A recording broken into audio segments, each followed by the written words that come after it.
Hello, everyone. Yeah. Hello, Miss Leela.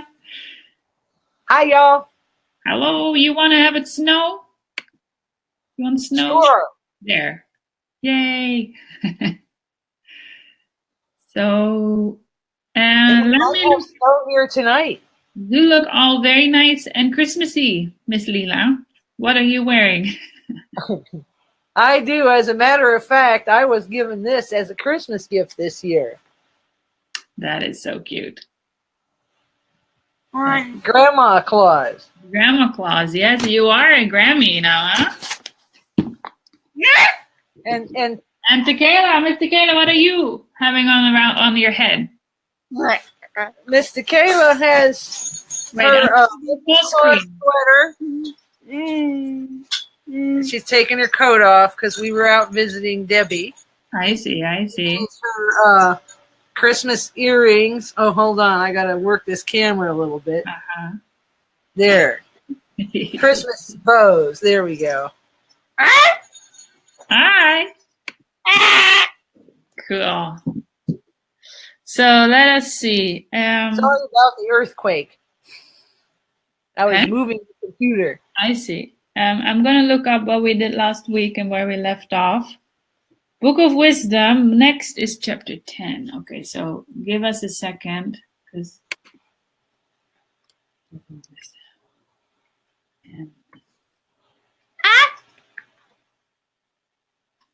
I'll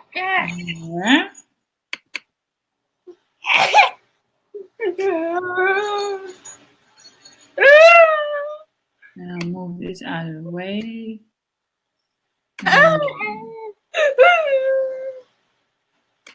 And you got to see your pink watch. There's her pink watch. Oh. Everywhere she goes, people give her stuff. We're way too late. That is. Let me see. And then what to do? How to make that big? I think that's about it. Yeah.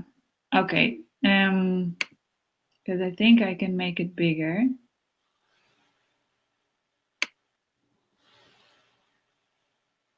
Oh, that's it, I think. Okay. We're at the third pada. Yeah, and it doesn't do that. Tamam pravishanti ye vidyam upasite. Tato buya eva tamo ya vidyayam rata. Oh my gosh, that's wonderful, Ma. I can see. But it doesn't fit the screen. If I do one more command plus, then it gets too big, you see? Oh yeah.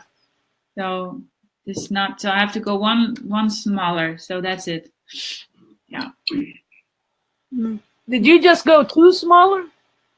No, only one. Oh, it was the video was making a little click there.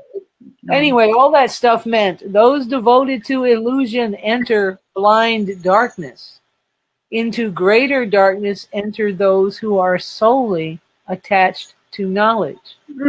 It's not in the books. The books are like a finger pointing in the direction we have to travel, but we got to go there. Indeed. Anyad evahur vidyayanyad ahur avidyaya. Ooh, there's that avidya word. Itit sushrumra diranam yenas tad vichak shire. One thing is obtained from knowledge, another from illusion. Thus we have heard from the wise who have taught us. Vidyam chavidyam chayastad vedo bayam saha. Avidyaya murtam tirtva vidyaya murtam ashnute. Did we do this last week? I kind of have the feeling though, but it is what's written in the book. Well, it bears doing again. It's all right if we repeat, I think. It says next Book of Wisdom, chapter 10. So there we go. But I do know that all the verses are mentioned all the way together in the front. Yeah. And also we may have stopped right at the 2, and this is part of 3. So yeah, I think we're okay. We're good. We're good. We're good. Knowledge and illusion. He who overcomes death through illusion and through knowledge enjoys immortality. He who knows both. Andam tama pravishanti ye sambhutam upasate. Tato buya ive te tamo ya u sambhutyam rata. Those devoted to manifest nature enter blind darkness. Into greater darkness enter those attached to unmanifest nature, prakriti. Yep. Yeah, it you know, there's four realms. There's the fourth. We can't just stop at the third. We got to go on to Turiya. Yes. Those anyad evabu sambhavad anya ahur asambhavat. Iti shushumra dhiranam yenas tad vichak shire. Oh, we just did this. Ma? It's a repeat. No, it's a repeat. It is? Okay, one thing is You see the obtained from pattern? manifest nature. I see the pattern here is like one thing is bad, but then something else is worse, and then those. Yeah, but that's where I ended, was 12. Yeah. So now Yeah. 13. Yeah, there we go. Anyad evahu sambhavad anyad ahur asambhavat iti shishumra dhiranam yenas tad vichakshire. One thing is obtained from manifest nature, another from unmanifest nature. Thus we have heard from the wise who have taught us.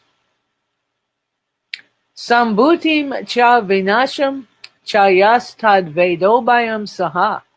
Vinashena murtyam tirtva sambhutya murtam ashnate. In the meantime, we have a Joe here. Hello, and a Nilesh, and a Randy. So that's Hello. nice. Hi, everyone. What's the joke? Which joke? Oh, I thought you said we had a joke here. No, Joe. Joe. And Joe is also sitting next here to me. And Raj. It's no joke. No joke. No. Joe, not Joe. And Raj is somewhere here in the building. We have two Joes. We have the Joe in Australia and the Joe in the ashram. Yes. The upside down. The upside down. Isa. There we go. That's all we're doing. Nature manifest and unmanifest. A train. Yeah, that was Swamiji. I messaged him to ask if everybody was okay on his phone, and it went through. And then he messaged back to say okay. But Swamiji, if you're listening, I just was concerned that I didn't see you online at Facebook. But everything's okay now. Okay. Okay. So nature manifest and unmanifest. He who knows both overcomes death through unmanifest nature, and through manifest nature enjoys immortality. 15. Hiran Mayena Patrena Satyas Ya Pihitam Mukam Tatvam Pushan Apavarnu Satya Dharmaya Drishyate. The face of truth is covered with a golden veil. Uncover that reality, Pushan, to the glance of one devoted to the truth. The capital T truth. Not just any truth. The capital T truth. Pushan e karshe yama surya prajapatya vyuha rashmint samuba tejo yaste rupam kalyanyatmanam tat te pasyami yo sav aso purusha soham asmi. Oh, soham. We know that one. We all know that one. Soham. Oh, nourisher, one rishi, controller, son, progenitor, gather your rays, restrain your splendor so that I may see that aspect of yours which is most holy, the person who is called that he I am. Soham.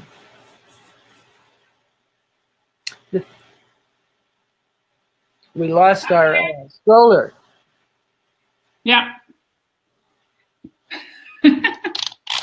The third pada of the Ishopanishad consists of mantras 9 through 16. For now, let us consider 9 through 14 as listed above, because otherwise it would be too much. This is a lot to begin with. Indeed. These 6 mantras are jam-packed full of wisdom. Deal with the secrets of spiritual knowledge. That's important. Vidya. And spiritual ignorance. Avidya. Knowledge of truth. Vidya. And illusion. Maya. As well as Brahman and nature. Prakriti. Through the attributes of the soul or real self, or though the attributes of the soul or real self are beyond description or thought, beyond thought. Think about beyond thought. Thinking about beyond thought. That's kind of funny. Our scriptures and philosophies have a way of giving an understanding of its nature. It is by Arundatanyaya, or proceeding from the gross to the subtle, then to the still more subtle, and so on. It is like the Indian custom of showing the star Arundhati to a young bride. They first show her the Saptarshi, Big Dipper stars, and the Pole Star, because only then she gets accustomed to see Arundhati, a very, very small star. Similarly, the scriptures lead the sadhaka from the gross to the subtle, and then to the subtlest self. This is how the tangible to the intangible, to beyond. Yep. This is how the sages show the way to self-realization. First, the sadhaka is to recognize avidya, or all that which does not lead to self-realization. And that's a whole lot, unless we turn it into sadhana. Then he must know the lower vidya, or spiritual knowledge comprehensible by mind and speech. Then, finally, he finds self-realization, the supreme vidya, which is beyond mind and speech. Avidya is spiritual ignorance. It includes that knowledge that does not lead to self-realization. The 9th mantra compares avidya to darkness and says that those who pursue knowledge and do not understand avidya go to greater darkness. Avidya means considering the perishable body, this thingy here, this perishable body, and objects of the world. There's an object of the world to be the self. The power of the body is also known as deep darkness. What about that New Age light body? Still avidya. Yeah, the subtle body is still avidya. That's right. You get attached to those. My chakras. That's right. They're my chakras. Yeah. Mine. Oops. Where did we? One who does not. Yeah, we were there. 85. There we go. One who does not regard the body as his real self. Oh, one who knows does not regard the body as his real self. But an ignorant man considers the material body to be his true nature. From avidya, the sadhaka is led to knowledge, which is of 2 kinds. 2 kinds. First, he is led to apara knowledge. Right? Uh-oh. What happened? Something really weird going on, Got I this think Santa's elves are messing But with yeah, it. there's a loophole in the PDF. Here we go. Here. Here we Yeah. go. Next, the sadhaka. Oh, okay. First, he's led to apara knowledge. This means knowledge which is not supreme and which is communicable by speech, and thus includes an intellectual knowledge of the shrutis, or scriptures. Next, the sadhaka is led to para knowledge. This means supreme knowledge as experienced, which cannot be expressed or communicated. Para knowledge is the underlying essence of the scriptures and must be experienced to be understood. Thus, from avidya, the sadhaka is advised to go first to the lower vidya and then to the supreme vidya. Some sadhakas waste life valuable time in conflict over whether karma, the path of action, or bhakti, the path of devotion, or jnana, the path of knowledge, is superior. Hi, Swamiji. He's watching us. And Johnny's here too. Hi, Swamiji. Hi, Johnny. Hello, everyone. And what else? I mean, this is a verse we say, one who, is living in darkness, but someone who is aware of what's going on and is attached to that goes to even greater darkness. And this is what I remember we spoke about, because we see people who know, they think they know what this reality is about, but it's pure and intellectual thought, and that's enough for them. So they are attached and are blinded by the knowledge, and thus it stops their whole process of actually really realizing the true self. And so then you're even in greater darkness if you think that that's enough, if just by knowing this path and not thus pursuing and actually removing the avidya, which is still pervading the direct experience of the self. And so really, who wants to miss out on the direct experience? I mean, I do, and I am just this itty bitty version of what Swami J is going through. But I do sometimes feel, I tell Swami J, I said, I think I'm becoming like a, whatever this means, very playfully said, a real Swami, because I do get pestered sometimes. And for example, this video that I made, an animation I made about avidya, is my first animation ever. That was just with boxes, and how non-duality is appeared to be separate, and how this creates all these kind of separate identities that we then can color with these 5 clashes. And it was the first attempt to make visual how this process of avidya actually is, just a playful way to talk about that. And I had comments that this video itself is avidya, because it's deluding people that this is because it's talking about the fact that you have to do practice, but you're already enlightened. So by merely informing people and trying to lovingly offer some clarity in what's going on, so that they can actually do the practices, and that's been seen as this is misleading the students, because all you have to do is know that you're that and you're there. And so what a ways to actually tell people that they would have to remove the clashes and train the 4 functions of mind and all of that. So I'm already enlightened, and so are my clashes. So I think I'm getting a little bit, and but it's out there, and it's okay. That's right. Huh? You're getting to be a real Swami. That's right. And by the way, I'm already enlightened, and so are my clashes. Right? That's a very nice way of saying. Oh no, it's Ralph. Yeah, I saw him asking about that. What is this Atman stuff about exactly? Well, exactly. Sorry, sir, but this is something that we cannot communicate through a few messages. If you just keep hanging out with us, then listen attentively, Ralph. Listen attentively. Listen attentively, and just and we'll go through this wonderful knowledge and see what you see how it affects you. And gradually, then the avidya will be removed. Mm-hmm. Yeah. So let's move on. Kayla is saying hi to Ralph. Tequila. Hi. Tequila. Who's Tequila, Leela? Point the video at Tequila. Who's Tequila? Hi, Tequila. That's Tequila. There she is.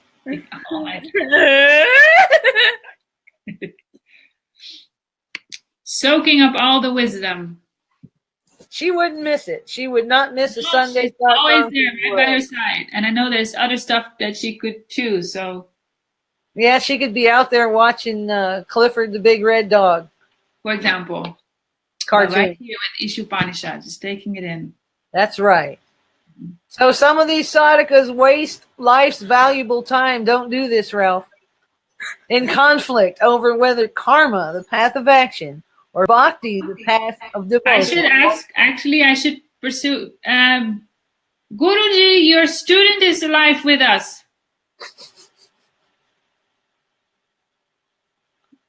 He's not responding, Ralph. What? I'm sorry.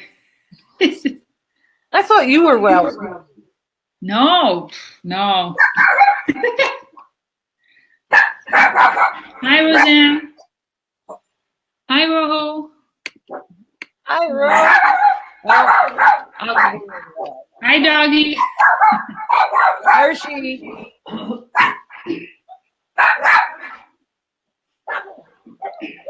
Say hi to Joe, Roho says. Excuse me one moment. Hi, Joe. Me, Joe. Yeah, because it's Joe with an O and an E, and not just only an O. And there's the grandma clause again. As I sit down. Ralph is online, Raj. Oh, wow. Oh, Yeah, good. Right. He's coming to the Satsang. Yeah, he's finally coming to the satsang. He's listening to you. Who is Ralph? Ralph? For those who don't know Ralph, let me subtitle it. Once Swamiji and Raj did a coaching session, and Swamiji was playing the most obnoxious student you can imagine. That a combination of everything that he was just playfully said. So there's Ralph. There he is. Oh, we have Lana, they say. Lana's there. You know her? Sometimes I know her. Lana is Joe's wife. We're a little bit of a... All over the place. Ruff. Ralph. Hi, dog. Rose. Yeah. Okay. That was a good one. Yeah. Okay, I'll be quiet now, Leela. We just release. All right, so Ralph is not going to waste life's valuable time in conflict over whether karma, the path of action, or bhakti, the path of devotion, or jnana, the path of knowledge, is superior. Here it is. Knowledge, action, and devotion are all compulsory for sadhana. No ifs, ands, and buts about it. Mm-hmm. Kaylee really likes it when I do this thing, so. She does it too. Mm-hmm. Without action or devotion, by what means can discrimination or knowledge express itself? So we can call by many names that discriminatory knowledge, which is the object of our sadhana. Every sadhaka requires action, not devotion, and knowledge. And the gross, subtle, and causal. False knowledge, communicable knowledge, and inexpressible knowledge.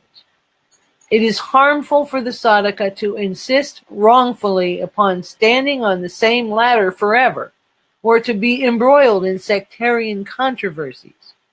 Intellectual knowledge of the scriptures is lower knowledge.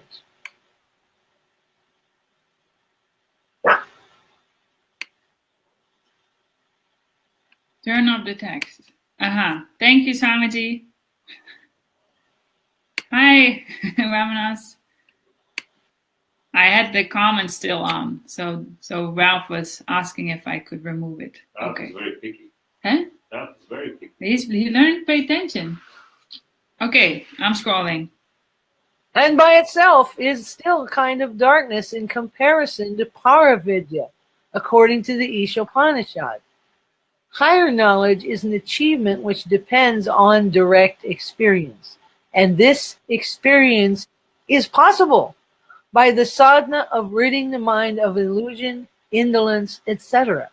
It's possible, see? It says so right there. Mm-hmm. Now we got to go for the direct experience because this is just the book.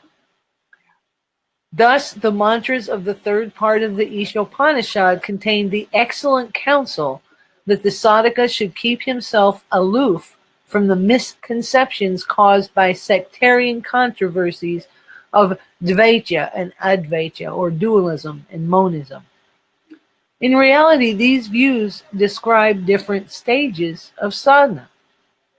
And now there's no conflict, so there.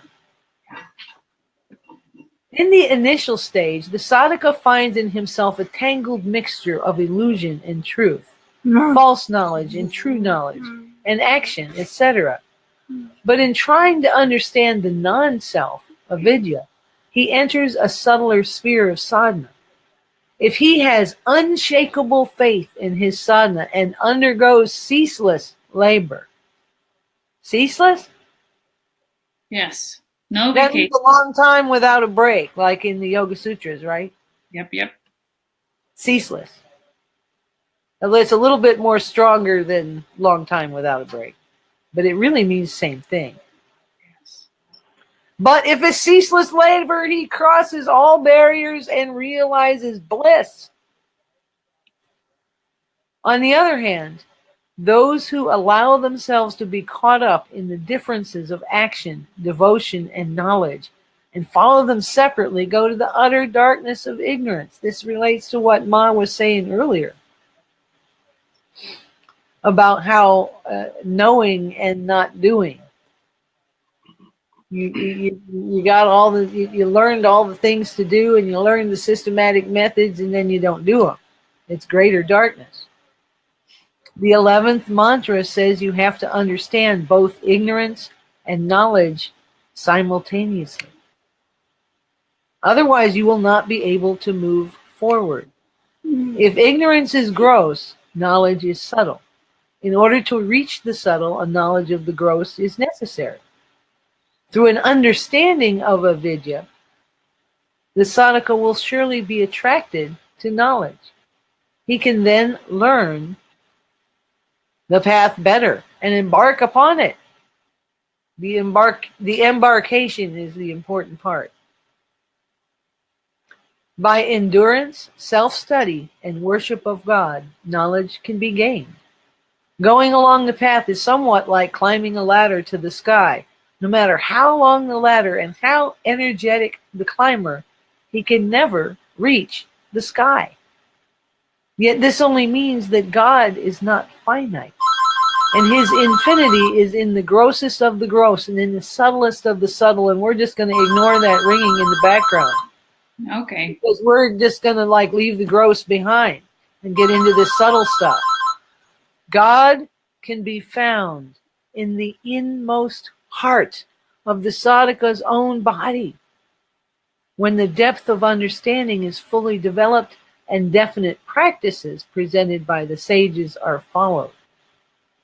The important thing is that these mantras, in analyzing ignorance, knowledge, and action, take us beyond the bondage of life and death to the ambrosia of immortality.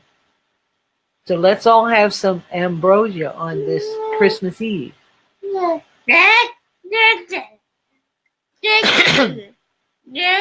And that's a joke for anybody who doesn't celebrate Christmas. It doesn't mean we're supposed to celebrate Christmas or anything. It just seems like everybody has hot chocolate or something on Christmas Eve. So Magic politically correct. have the ambrosia of immortality. It is the science of yoga, symbolically described here. Which, oh, wait a minute. It is the science of yoga. Yoga! Symbolically described here, which can liberate us from the shackles of death and give us the taste of immortality. Yoga. Yoga! It's like a boat that carries the sadhaka across the river of attachments of this life and makes him triumph over the pangs of death. Necessary to Vedanta is an understanding of avidya, or illusion, which reveals to us the unsatisfactory nature of the material world. The imperfect knowledge of the world can bring us worldly success, but without self-realization, such success is short-lived and insufficient. It's never satisfactory. We always want more. We're still looking. We're still thirsty. Those without sadhana, who have no discrimination between good and evil, who dream of gaining knowledge by itself alone, without experience, and who know not the secrets of the gross material world, are also imperfect and remain. Where do they remain, Ma? In the darkness of avidya. Oh no. What is necessary is to analyze carefully the nature of the non-self and avidya. for only then can progress be made toward the capital S self. And by sadhana alone are the secrets of vidya and avidya, of gross, subtle, and causal, revealed. According to the 11th mantra, he who knows avidya and vidya both at once overcomes death by his knowledge of avidya and gains immortality through the knowledge of vidya. In this mantra, knowledge of both avidya and vidya is considered necessary. This can be explained by a simple analogy. On one side of a river is our world, where ignorance holds man in the bonds of attachment and selfishness, and where change, death, and decay cause great sorrow. On the farther side of the river is the reign of immortality and the everlasting empire of light. Sadhana is the bridge joining the two banks of the river. The knowledge of the empire of ignorance and death sets one upon the bridge of sadhana that frees one from the pain of attachment and death. On reaching the other shore through the bridge of sadhana, knowledge of the other grants immortality to man. This is what is meant by overcoming death by understanding avidya and gaining immortality by vidya. I'm really glad that Swami Rama explained that to us. Another thing I find, Leela, is that I suddenly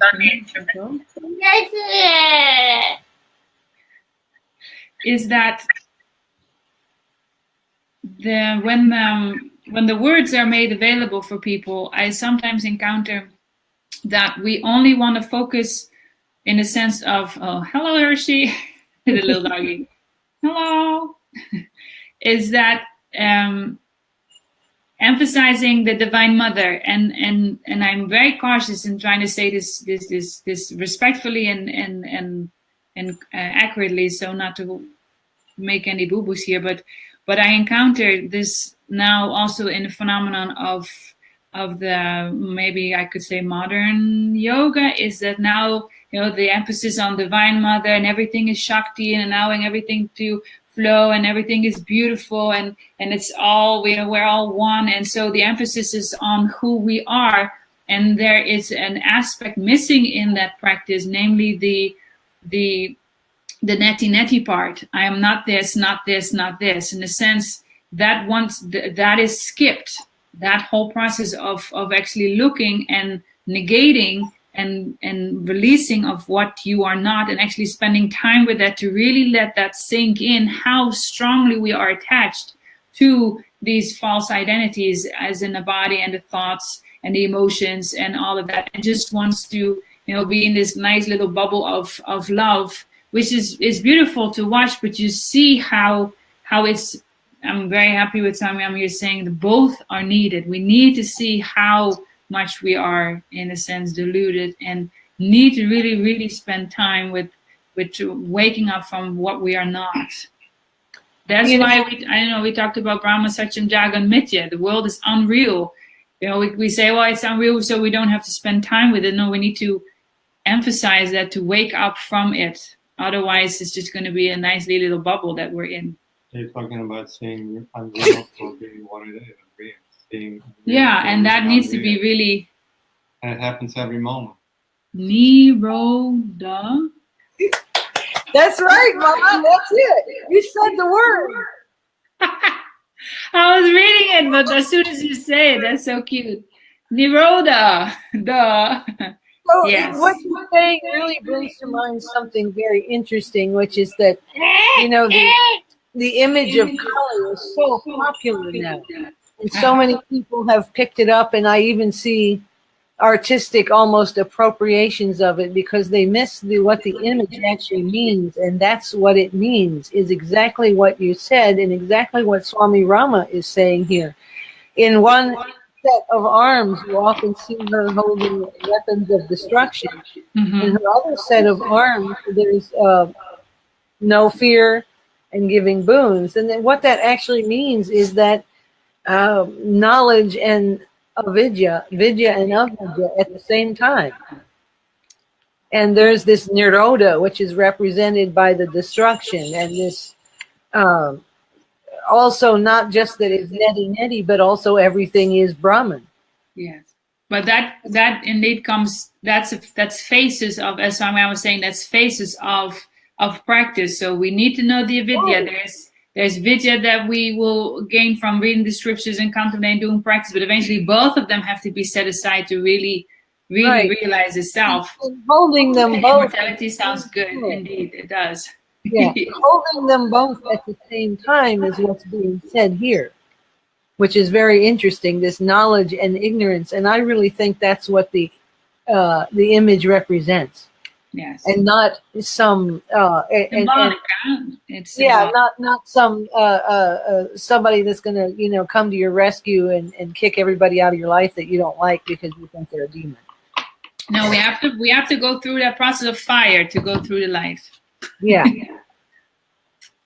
And so one thing worthy of particular attention in the former mantras is that those who have only partial knowledge, who forget the aim of life and mind only their worldly activity, do remain in darkness. But those who want to gain merely knowledge and are not willing to know the secret of action go to even greater darkness. You got to do the practice. The secret of action is But I don't want to do anything. Just do the practice. No action is. I'm just going to sit here and enjoy your bubble, dear. Thank you. I still in it. Oh, I'm getting mean in my old grandma age, aren't I?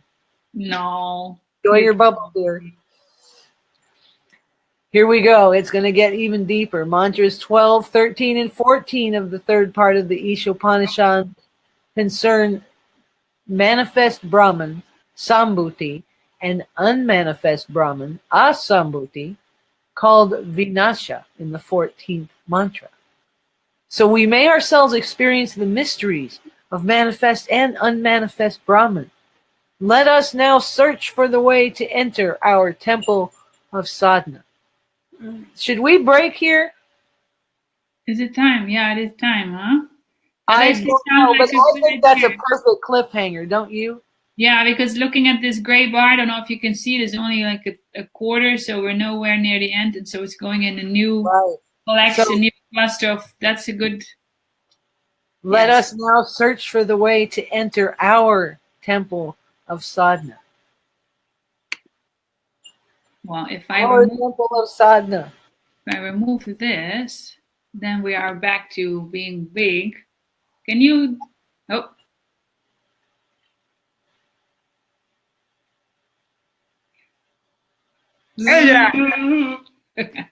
I don't know what side you're on in the way that it's seen on That's Facebook. Okay. One of them was correct. Yes. One of them's right, yeah?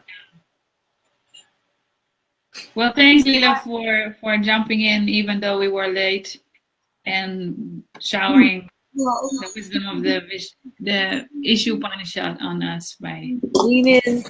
And Joe says, I love Isa. Hi, Tequila. And everyone, whatever you're celebrating, have a wonderful rest of the day, celebrating life, celebrating silence. Bye, y'all. Yes. Bye. Bye-bye. And Ralph has embarked on a journey. Yes, welcome, Ralph, to the satsangs. We are on several times a week. And so. Bye, Tequila. Bye, Tequila. Bye, everyone. Bye, y'all. Thank you, Leela. Till next time. Yeah. Bye, y'all. Roseanne, now I need a little help with pushing the button. No, don't push the button, Ma. Don't push it. Don't push it. Then you got to tell a joke. You haven't told a joke. Do you know any? I don't know any jokes. No Christmassy jokes? No. Oh, okay, then. There's that Christmas song that's real popular in country music about grandma got run over by a reindeer. Walking home. No, but we don't want that. We want you to be a cookie baking grandma. Like Oh in well, there's a 12-foot reindeer in my garden. wow. I could get run over by it. It's 12 feet tall. Is it a living one or a statue? It's filled with air, and I it see. lights up. I see. It's full of gas. Have Swamiji show you his phone. I sent him a picture. I see. I will have Ramanas the last word. What do you think, Leela? Do you see what he Good, said? good last word. Yes, the best Perfect. last word. That's beautiful.